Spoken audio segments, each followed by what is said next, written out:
Bonjour à tous, ravi de vous retrouver pour ce Morning Echo du vendredi 20 septembre 2019. Alors, double photo du jour, c'est Justin Trudeau, le Premier ministre canadien, qui est dans une affaire délicate suite à des photos révélées d'une partie où il était déguisé plutôt en noir. Il s'est excusé contre ses agissements alors que des élections législatives se profilent au Canada pour le 21 octobre prochain et que son parti est au coude à coude avec le parti conservateur dans un contexte, voyez, où les marchés européens ont été un petit peu la star hier. Le CAC 40, on va le voir de suite, prend 0,7%, est au plus haut annuel, et qu'aujourd'hui c'est ce qu'on appelle la journée des 4 sorcières. Désolé pour le mot sorcière, mais c'est enfin l'expiration des options et des contrats futurs. Donc c'est une journée souvent volatile avec beaucoup de volume, et nous verrons un petit peu l'orientation. Le Japon étant aussi bien orienté ce matin, vous voyez, donc le CAC 40 au plus haut annuel avec toujours pas mal de valeurs qui prennent le relais au sein de l'indice. C'est une progression de près de 20% depuis le début de l'année, et qui pourrait encore continuer avec notamment l'appui des banques centrales pour soutenir donc le marché des actions. Malgré cela, vous voyez que les prévisions de l'OCDE sont encore revues à la baisse. La croissance mondiale pour cette année a été revue de 0,3%. C'est pas aussi très fameux pour l'année 2020. Vous voyez, une croissance seulement de 0,6% pour l'Allemagne, 2% pour les États-Unis, tout juste donc 5,7% pour la Chine, donc en dessous de ce fameux seuil de 6%.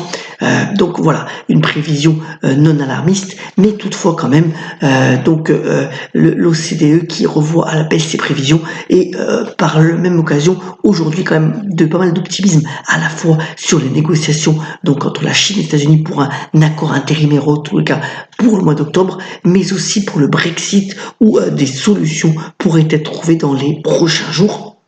Donc voilà, un petit vent d'optimisme souffle sur les marchés, même si celui-ci est encore contenu. Alors, perspective de croissance revue à la baisse, sauf pour certains pays, en particulier l'Ukraine, qui peut véritablement être une zone d'investissement si vous en avez l'occasion à l'international. Alors d'abord, l'Ukraine tente un mouvement pacifique avec la Russie suite à l'élection de ce nouveau président Zelensky. De plus, il y a de nombreux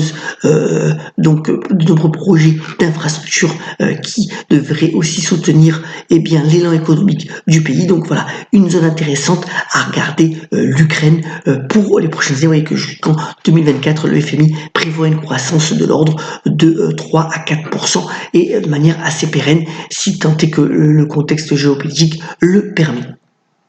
Autre point retour en France aussi, avec un vrai engouement pour les maisons individuelles qui repartent véritablement de l'avant. Et vous voyez sur la carte de France ici, décrite par le quotidien Les Échos, cela concerne toutes les régions. Alors bien entendu, le fait que les conditions de financement soient extrêmement favorables ont fait que ce marché a été bien soutenu, continuera à être bien soutenu, et que les prix d'ailleurs sur ce segment de l'immobilier continue. Donc voilà encore une chose intéressante à relever ce matin dans le magazine Les Échos. Revenons-en bref. Alors d'abord, hier, il y a eu une grève chez EDF. Vous savez que c'est en plein plan Hercule, ce fameux plan de scission des activités entre le nucléaire d'un côté et les activités traditionnelles, justement pour isoler ce risque financier. Ce qu'on peut dire sur EDF, c'est que ce plan pour le moment va continuer. Il est bon pour le futur de l'entreprise, même si c'est la grogne des salariés à court terme suite à ce mouvement de grève. Mais pour le moment, le projet n'est pas complètement remis en cause. Alors, il y en a un qui rigole, c'est bien Jean-Charles Naouri. Vous voyez que l'action Casino, depuis les difficultés rencontrées au début d'année, reprend véritablement des couleurs. On est là aussi pratiquement au plus haut de l'année. Pour l'action Casino, en effet, il devrait céder l'enseigne Leader Price qui fait 2,5 milliards de chiffre d'affaires l'an dernier, au hard discounter allemand Aldi. Ça permettrait à Aldi de renforcer sa présence en France, et ça permettrait au Casino encore de recentrer ses activités plutôt sur le segment premium avec des marges plus intéressantes. C'est pour ça que le marché a salué cette possible cession. Alors, Amazon, vous voyez que la courbe finalement du prix reste stable sur un an pour le géant du e-commerce. Eh bien, via son président Jeff Bezos, le groupe a promis véritablement un engagement vers le développement durable et le fait d'être en phase avec les accords de Paris sur le climat. En effet, donc le groupe va commander 100 000 véhicules électriques à l'horizon de 2030 et puis va réduire sensiblement aussi son empreinte carbone dans les années à venir. C'est un engagement ferme pris donc par Jeff Bezos et par son groupe. On verra si cela se concrétise prochainement. La prochaine star des marchés pourrait être, alors elle est peu connue, ouais, c'est Ring Central. C'est un groupe de télécommunications et de connexion de communication via le cloud, donc via le nuage de données. Et bien, les prévisions sont sans cesse revues à la hausse pour ce groupe qui a été fondé par un Ukrainien. On parlait de l'Ukraine tout à l'heure.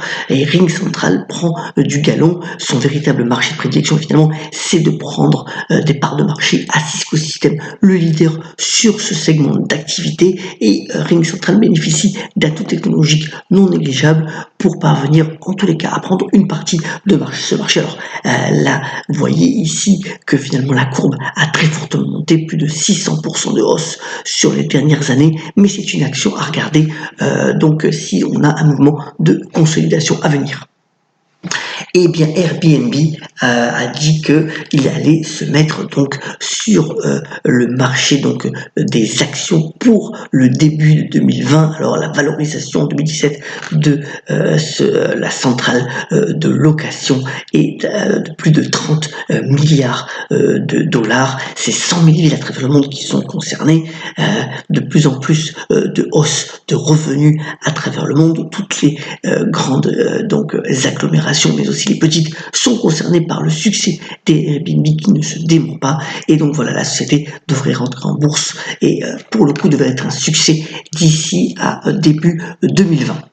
C'est la fin de semaine et traditionnellement la troisième semaine de septembre. Eh bien, ce sont les journées donc européennes du patrimoine. Alors, bien sûr, les différentes villes, en particulier en France, sont concernées, même s'il y a eu énormément de dispositifs de sécurité, parce que c'est aussi une journée de mobilisation de Gilets jaunes. On souhaite bien entendu que cela se passe bien. Et l'autre événement, bien entendu, qui va concerner l'actualité sportive pendant un mois et demi, eh bien, c'est la Coupe du Monde qui démarre donc dès aujourd'hui. Alors la France rentre donc dans le tournoi à partir de demain face à l'Argentine. Et alors le grand favori reste pour le moment la Nouvelle-Zélande, même si l'Australie est aussi donc une équipe très forte, sachant que donc voilà, tout au long du mois d'octobre, on aura bien entendu des matchs et la finale est prévue pour le 2 novembre prochain. Bonne chance à l'équipe de France, même si il y a peu d'espoir quant à sa progression dans le tournoi. On termine comme d'habitude ce morning en vous souhaitant une excellente journée, un très bon week-end par cette citation de cette énorme actrice Sophia Loren qui a notamment déclaré: ma philosophie est qu'il vaut mieux explorer la vie et faire des erreurs que jouer la sécurité et ne pas explorer du tout. Très très bonne journée, soyons comme d'habitude solidaires, ayons la pêche et à lundi pour le Morning Echo. Excellente journée à tous.